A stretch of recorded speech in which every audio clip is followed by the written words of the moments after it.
Klaim kitab sucimu langsung gugur kalau di cross check dengan standar ini. Bapak Ibu Saudara, sebuah kitab suci itu punya standar. Klaimmu ya bahwa kamu memiliki kitab suci langsung gugur dengan di cross check pakai standar ini. Bapak Ibu Saudara, kita Indonesia, kita Pancasila ya. Jangan ya karena Anda itu mengagung-agungkan klaimmu bahwa kitab kami kitab suci, Pak, sehingga Anda mengatakan bahwa Alkitab itu salah, Alkitab itu apa ya? Ya dan seterusnya lah. Silahkan Anda yakini kitabmu. Ya.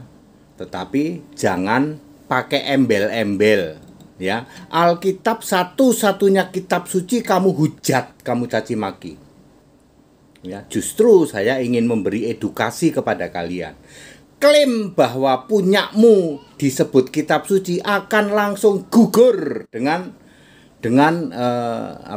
standar ini. Satu, sebuah kitab suci harus diturunkan oleh Allah yang punya nama. Ya, Yohanes 4 ayat 22 ya. Kamu menyembah Allah yang tidak dikenal. Ya, Kristen menyembah Allah yang dikenal, punya nama Yesus Kristus. 1 Petrus 4 ayat 16. Yesus berkata, segala kitab suci ya, Taurat, Musa, Mazmur dan kitab nabi-nabi menulis tentang aku. Jadi, sebuah kitab suci harus diturunkan oleh Allah yang punya nama. Nah, Anda mengklaim kitabmu kitab suci, cross check. Ya, Allah yang menurunkan kitab suci punya nama enggak? Kalau Kristen jelas, Yesus Kristus. Kedua, sebuah kitab suci harus ditulis oleh nabi dan rasul. Tidak boleh ditulis oleh saudaranya kek, ponakannya kek, apalagi ya adik ipar kek, nggak boleh ya. Bahkan untuk menulis ulang pun Allah memilih nabi.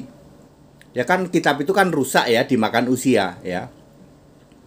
Ya, Yesus yang memilih semua nabi. Matius 23 ayat 34. Semua nabi penulis Alkitab dipilih oleh Yesus dan ditentukan kamu nulis kitab ini ya, gitu ya. Termasuk Efesus 4 ayat 11 ya. Semua rasul dipilih, penulis Alkitab itu rasul-rasulnya dipilih oleh Yesus, jumlahnya 8 orang.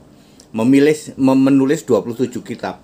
Kitab Perjanjian Lama dipilih 26 nabi, menulis 39 kitab. Hayo, klaim kitabmu kitab suci gugur begitu Anda cross check ditulis oleh nabi atau rasul atau tidak.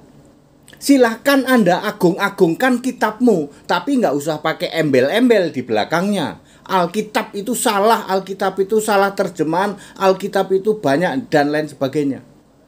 Nomor 3, sebuah kitab suci harus ditulis dengan 3 cara, yaitu ilham untuk masa lampau, pewahyuan dan apa yang dilihat untuk present day, dan dikuasai roh untuk nubuatan yang akan datang. Ya. Ilham 2 Korintus 3 ayat 16, Wahyu 1 ayat 1 dan 2, dikuasai roh Allah Wahyu 4 ayat 2. Jadi clear ya.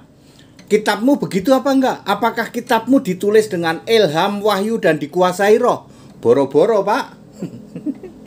Silahkan Anda yakini kitabmu, tapi jangan pakai embel-embel ya toh, menghujat caci maki Alkitab sebagai satu-satunya kitab suci.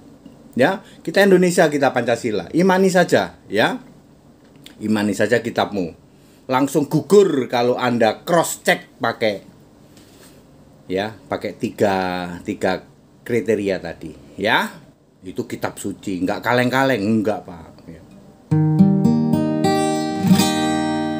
Banyak orang coba selidiki Alkitab kitab suci.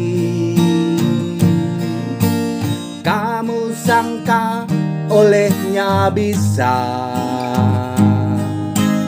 punya hidup kekal.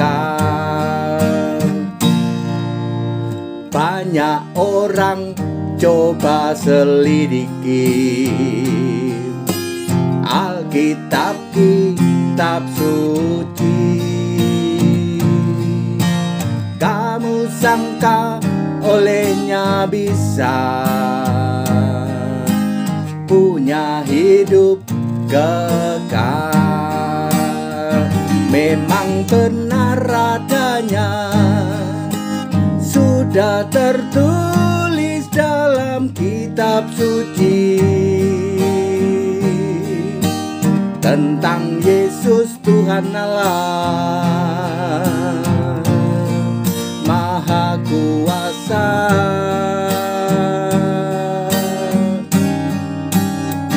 Namun engkau tak mau datang padanya untuk memperolehnya anugerah selamat itu. Kau tetap binasa. Jadi clear ya.